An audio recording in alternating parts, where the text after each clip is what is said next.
Welcome to Connecting the Dots, a non-traditional legal program with your host and trusted advisor, Liz Myska, your guide through the web of life's dilemmas.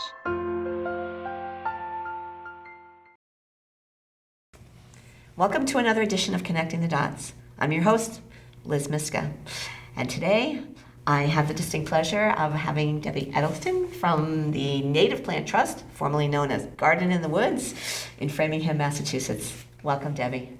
Thanks, Liz. I'm really delighted to be here. And Debbie will soon be departing in 2024, the Native Plant Trust. But we want you to tell us all about how that came to be and where your next stop in the journey is. Oh, well, thank you. Yes, I am retiring after 15 years as the Executive Director of Native Plant Trust. And again, most people know us for Garden in the Woods, which is our botanic garden, but we were founded in 1900 as the nation's first plant conservation organization. We were founded as the Society for the Protection of Native Plants.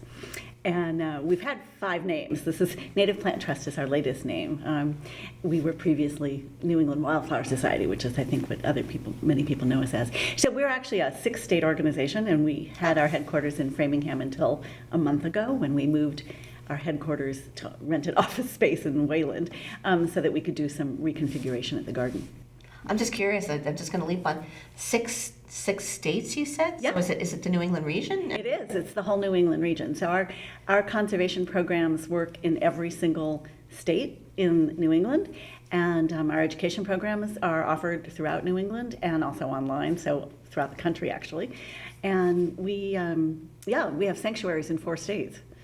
So people think of us as Garden in the Woods, right, but we're actually a much more robust organization. I mean, Garden in the Woods is this crown jewel, right? And it's an entry point for many people into the organization. But there's this old member surveys that tell us that people come for the garden and stay for the conservation because they find out that we're a much more rich and deep organization than they originally thought. They thought it was just a garden attraction, and then they realized we have an entire horticulture program around that, around ecological horticulture. We have a nursery in Western Mass near Northampton. And wow, yeah, who knew? I didn't know. Yeah. We grow native plants from seed, and without pesticides, totally organic. We grow native plants from seeds for restoration projects and for our retail sales and for other people to buy to plant in their gardens. In a brand new initiative that we are launching, which is the Northeast Seed Network. One of the issues in native plants is that they're popular, and there is not a sufficient supply of them, and certainly not a sufficient supply of them grown from seed as opposed to cloned, right? Grown from seed. And so there's a seed bottleneck. And the way you solve that is to enlist people to grow plants to collect seed from. Okay. And so we are building a network of essentially farmers to grow seed. And Tim was one of our original partners in planning this out. He at Smith College, Dan Jaffe at the Norcross Wildlife Refuge, and our Nasami farm in Whately have put in what we call founders plots, which are plots for growing seed. And Tim was all over this from the minute we started doing this. So we're building this network, and in fact, we've been building a huge infrastructure build out at our nursery, thanks to the generosity of an anonymous foundation, for seed processing, which we were already doing, but now we need more scale and we need more freezer space. And wow. So we're doing this to supply seed for the whole Northeast, basically. Can you just give me an example of a native plant that my audience might be familiar with? Oh my Sorry, gosh. just stop. Yes. Well, I was trying to think what you might be familiar with. Right. Joe Pieweed, maybe? Tall, beautiful plant. All I can think of is like a lady slipper, but Well, lady slippers for sure. Okay. There are lady slippers. There are pink and yellow ones. The pink ones don't really grow in cultivation. Huh. But there ladies. were yellow ones. Oh, wow. Yeah. Yeah, I mean, just any number of things. I mean, there's all kinds of grasses. There's 3,800 plants on the landscape in New England. About 25% of those are non-native. So everything else you see on the landscape is native, and many of those are in cultivation. A lot of them are hard to grow. You're right. So we sort of specialize in this kind of hard to grow ones as well. We do research on how to grow them and get them into your hands for your gardens. Again, I just remember I grew up in Holden, and there were woods behind my house, and there were lady slippers, mountain laurel, milkweed, all kinds of, berries, blackberries, wild raspberries. High and low bush blueberries. Yeah. Cranberries, of course, are native. The native plants for your garden are amazing because you can be as ornamental with them as you want, or you can be more naturalistic, like Garden in the Woods, which is kind of a naturalistic. It is a naturalistic garden, or you can make them formal and ornamental if you want to. So they're just as versatile as the other ornamental plants that people tend to buy at the big box stores. You can use these in just, in the same ways. And we like to give people substitutes. I dug up the front yard and put in a 10-foot by 8-foot garden. And so yes, bit by bit, this is my way of dealing with the crabgrass, which is I'm just going to replant it with all this other stuff. All this other beautiful stuff. And I honestly, some of my neighbors don't like it because they like more formal gardens, and other people stop by all the time. They're like, oh my God, this is so amazing. And what's amazing about it, of course, is the animal life. The whole yard is completely alive, right, with every kind of bee and wasp that I'm allergic to, every kind of bee and wasp, bunnies, hummingbirds, all the bees, all the little critters, they're all in there because this is an oasis for them, right? Wow, talk about nature. Talk about. So you go from absolutely barren with your crabgrass, which has groundhogs and bunnies, of course, but you put this in and everything shows up because they're like, there's a buffet here. I'm just thinking again. So your journey, because now we're rewinding a little bit. Yeah. You've been the executive director of the Native Plant Trust for 15 years, but this was a career change for you as well. So now again you've gone from a different iteration along your journey to this iteration, and it sounds like again it's taken hold of you as well. I'm nothing if not a type A personality, right? Which is like get in there and do it to the max.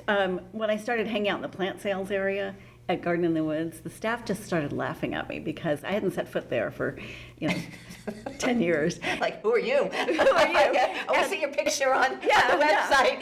You're the person who does spreadsheets. And I started showing up and it was like just buying, right? And asking all kinds of questions. And they just laughed. And they said, see, my friends also, it's like, we know you really must love gardening. And I'm like, yeah, do you know nothing about me? I'm really kind of type A. It's actually, I'm not really enjoying this, except it's a project. And it needs to get done. Right. And the problem with gardens, from a person who likes to check things off their list, is that they're never actually done. Yeah. But that's okay, right? As I head into retirement, I'll have more time to complete to fiddle with it. But the plants thing, it's sort of interesting. I switched careers at age 40 and went from being a writer, editor, to being in the environment, which is what I wanted to do. And so for the last, count them, 30 years, I've actually been working in the environment in one way or another. And I started out by getting a chance to be the basically unpaid executive director of a watershed association. They gave me a chance while I was still in graduate school at MIT. And from there, I went to the Trustees of Reservations, where I ran the Southeastern Massachusetts Bioreserve Project in Fall River. And from there, I went to National Audubon Society, where I was a vice president and the state director in Washington State. Wow. And Audubon is another story like Native Plant Trust in the sense that I said to them, I don't know anything about birds. And they said, we have people for that. You don't have to worry about it. Yeah, we need somebody who can run things. Right. And I got to native plant when I was interviewing for the job at what was then New England Wildflower Society. I said, I don't really know anything about plants. I said, well, we have botanists for that and horticulturists for that. We need someone who can run the organization. I was like, okay. And anyway, so I went from that. I went into air quality for a while because I needed a job and the economy had collapsed and there was a job. And I kept saying to my Audubon friends, hey, the birds have to breathe the air too. Okay. And in some sense, that's sort of the trajectory we find of the people who engage with us, right? Which is the horticulture is really important. And we have redone our horticulture so that it's completely aligned with the conservation mission. It is ecological horticulture top to bottom.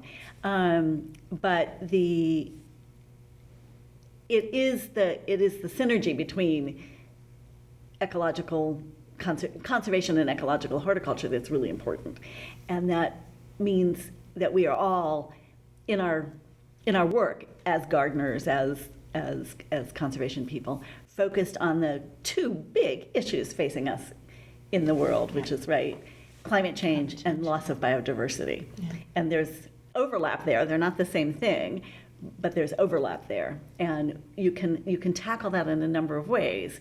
You can tackle it through actual conservation activities, of which we have a lot, or you can tackle it through the horticulture side by ensuring that what you're putting into the landscape, into design spaces, is enhancing and enriching the landscape genetically, not impoverishing it, right? So the cloned plants that you're buying at all the big box stores and most places are.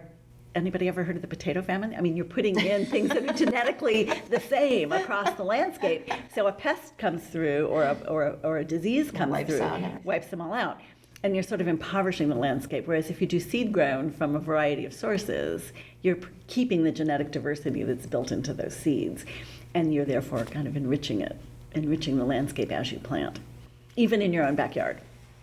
So I'm thinking, again, I'm fascinated by your bent, but I'm also thinking with the way that the Native Plant Trust, the former names, again, Garden in the Woods.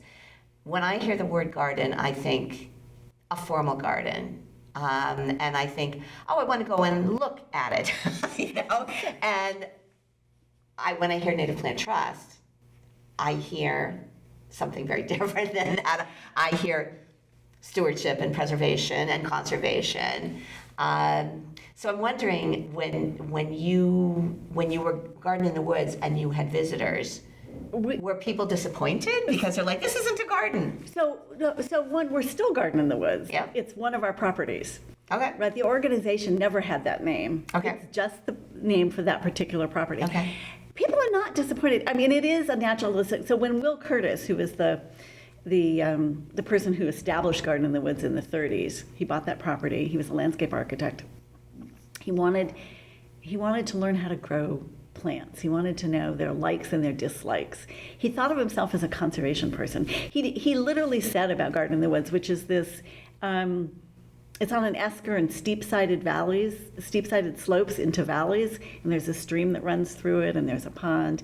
It's kind of this nestled in the landscape that was carved by glaciers garden.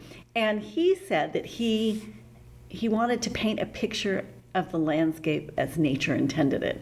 Very hubristic. But he wanted to show people the kinds of habitats that exist in a place like Garden in the Woods. Now, he did them as little teeny postage stamp size habitats, right? We, in our master plan for the garden, have sort of blown that out, right, into modern ecological principles, where you really can say, you analyze the soil and analyze everything, and then say, okay, what does this site want to be ecologically? But he was recreating parts of New England and parts of America. I mean, he took this view of, like, he was a plant connoisseur, so he took this view of analogs. Let's take the Chinese one and the one from the West and the one from here and put them together and see what they look like together. We're just really focused on the New England natives, and with a little bit of extension. But it is a naturalistic design because he really intended it to be an enhanced walk in nature, right? So people come and they sometimes they're like, well, if they're not plant people, they think to myself, well, I could just be walking in the state park. Why did I pay admission? Except if they're paying attention to the plants, obviously it's much more diverse than you're going to find in your depaupered right. New in a England state woodland. park, or right. Yeah. And it is designed. I mean, that is the thing. It is actually a designed and cared for space. But it is naturalistic. It's not plants in cages. Yeah. Right. It is naturalistic. It is like a walk in the woods, and there are nature trails off to the side of the cultivated gardens. Okay, yeah, I'm just. Yeah. You were one of my dignitaries for White Cane Day. It was wonderful. And I'm just thinking, a person who was born blind and hears the word garden, so they've never seen a garden. And they may have been taken to a garden, and actually, again, I'm digressing because a lot of my the people that I befriended who are blind, their family never took them to a garden. Why? Because their family thought it's visual, so why bother? But we hopefully we've addressed that with the people that we consort with. Anyway, when people hear garden, the expectation is something, and I think this is my observation, that botanic gardens in particular are marketing to that visual aspect. In other words, the eye candy is like the color and the different plants that are sticking up, or they're spiky, or they're the Venus flytrap, so they're attracting something. And again, your Native Plant Trust was not that, not that. And I'm not saying it was bad or good. It was not that. And I'm just thinking, because marketing is so prevalent now, so the people that you're attracting are more, again, the conservationists, the horticulturalists, the people who are like, I want to learn something, as opposed to I'm going to an attraction and I'm walking around and yep, I'm okay, I saw it, I'm done. We get both at the garden, of course. I think what's interesting about the garden for the people who aren't plant people is that it's this beautiful landscape, if they can see it, of course. Mm-hmm. It's this beautiful. If you are visually impaired, it also offers, because it's native plants in the landscape, it offers a variety of sounds too, right? Because if you're listening, there is a babbling brook, right? There is a pond with frogs and ducks and snakes. Yeah, snakes. They don't make a lot of noise though. Yeah, well, no, thank you. And thank you for warning me that they were there, because... And I saw one, we hightailed it. We hightailed it. You saw it from afar, okay, and then we were out of there. Yes. But you can hear the insects, right? And there are people there who will tell you what the insects are doing with the plants. Right. So there are multiple layers. Plus, of course, there's smell, right? Yes. We don't do ornamental horticulture the same way everybody else does, obviously, because it's more naturalistic design. The combinations are different. They're not there necessarily for their showiness. And and in New England, the showiest season is May and June, right? And then that's just the way it is in New England. But you can get a different experience in every season, regardless of whether or not you can see it. If you go anywhere in the fall, you can feel the crunchy leaves under your feet, right? You can hear you can just hear it. You can hear it. You can hear the difference in the way the leaves are sound in the wind, right? So this is a place. Many people come, and first-time visitors, other people who will say it's so serene and it's so magical. And I think that's one of the differences, right? That even when it's crowded, because of the way the landscape is formed, it's not crowded. And so you can experience these other aspects of the landscape than just seeing pretty flowers in bloom.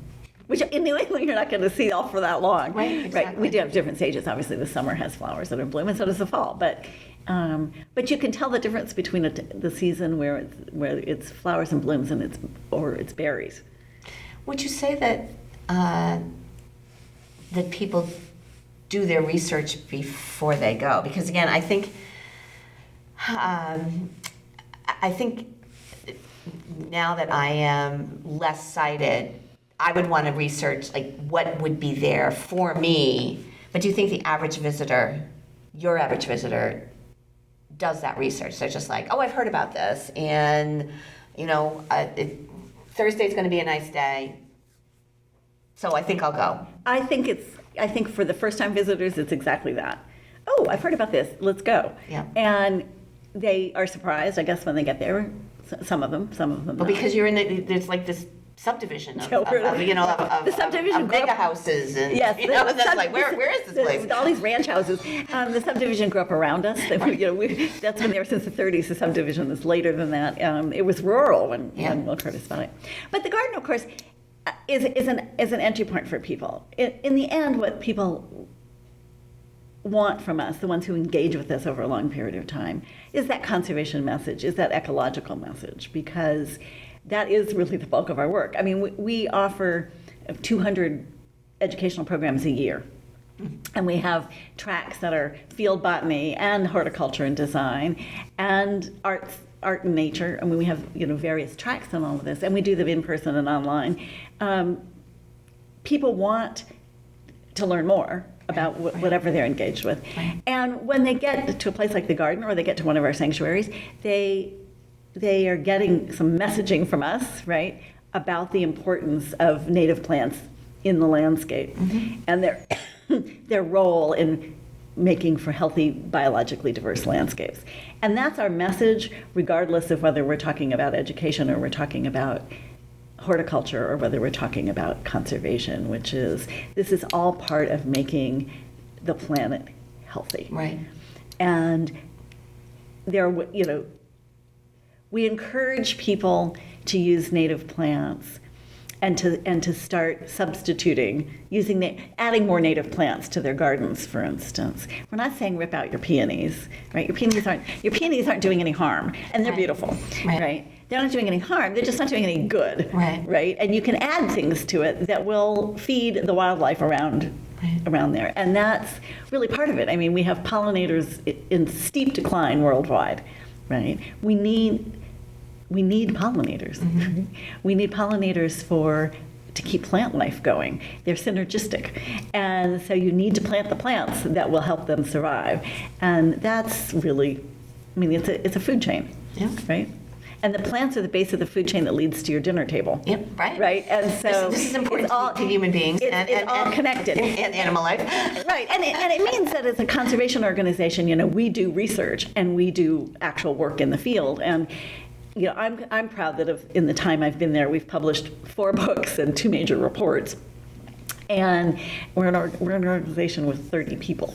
But the 2 big reports that we've done are really important. We did a State of the Plants report back in 2015 we've got 30-something years worth of data about the plants of New England. We have 2,000 trained volunteers over the years. We've trained 2,000 volunteers to monitor rare and endangered plants. And they have, for most of that time, monitored plants in every county in New England every single year. And so we have deep data on the rare and endangered plants. And we took a look at how the plants and their habitats were faring in New England, state of the plants, and steep declines in insect-pollinated plants. Right, the plants are in trouble, and they're in trouble for a variety of reasons. We found that the rare plants, even the ones in remote areas, faced as many as 5 different threats. Right, and that's before you even layer in climate change. Right, that's just the man-made threats. Climate change is one also, but I don't want to get into that debate. It's just the other ones, from development, from trampling, from pollution. Those threats are harming all of our systems. And so that report was a wake-up call for a lot of people, saying, oh my God, we've lost 80% of the wetlands in New England, right? What are we going to do? And that affects not only how water moves on the landscape, but fisheries, right? If they're coastal wetlands. So that report was kind of a wake-up call, and people were like, oh my God. And then we just issued, 2 years ago, issued a plant called Conserving Plant Diversity in New England, a big, huge report. We worked with the Nature Conservancy for 3 years on this report. And what we did was we asked ourselves the question, We have 100 years of land conservation in New England, right? The Trustees is the oldest land trust in the country. They were founded in 1890. We were founded in 1900. We have 100 plus years of land conservation in New England, 130 years of land conservation. Have we saved enough land in the right places to ensure plant diversity as the climate changes? That was our question. Have we done it? Have we saved? We've done a great job with land protection in New England. Have we saved the right places and enough of them? And the answer is no. We have not saved enough of the right places. And we looked at 47 different habitats in New England. We looked at everything from the parcel level to the regional scale. So let's say a habitat type persists across the region. We looked at it in a regional scale. We looked at what was unique in each state. We looked at what was common to the states. Anyway, so we identified 234 important plant areas, which are concentrations of rare plants and unique habitats.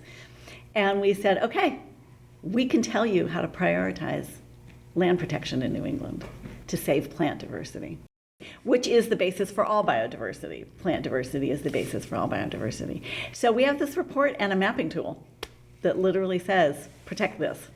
So is this going to be part of your legacy when you leave? Are you going to keep your hand in?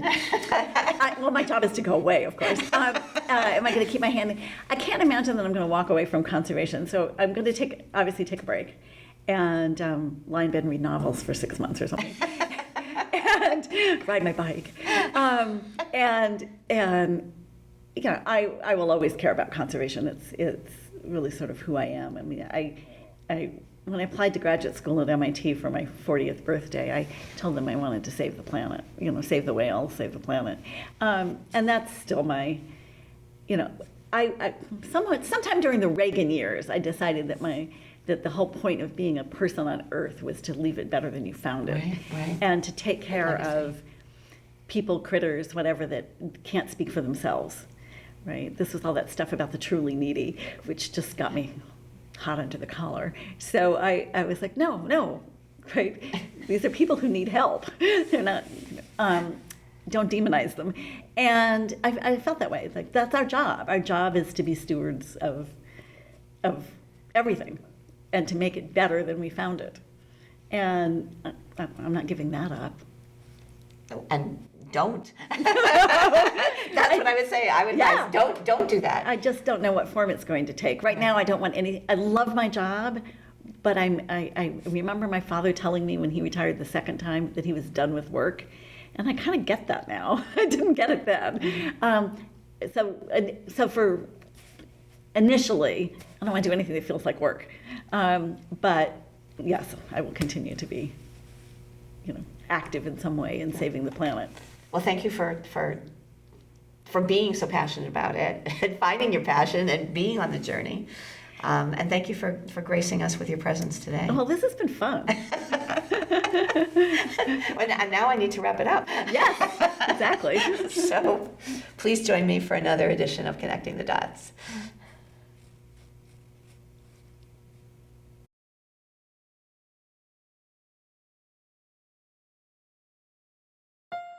Please note that the information provided in this show is not a substitute for consulting with an experienced local attorney and receiving counsel based on the facts and circumstances of a particular transaction.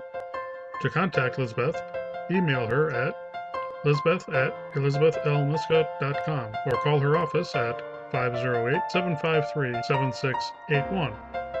We're online at connectingthedots.lawyer. Executive producers, Liz Myska and Jack Peacock. Producers, John Medberry and Bill Hamilton. A production of Elizabeth L. Myska, JD, LLM, in association with Compliments.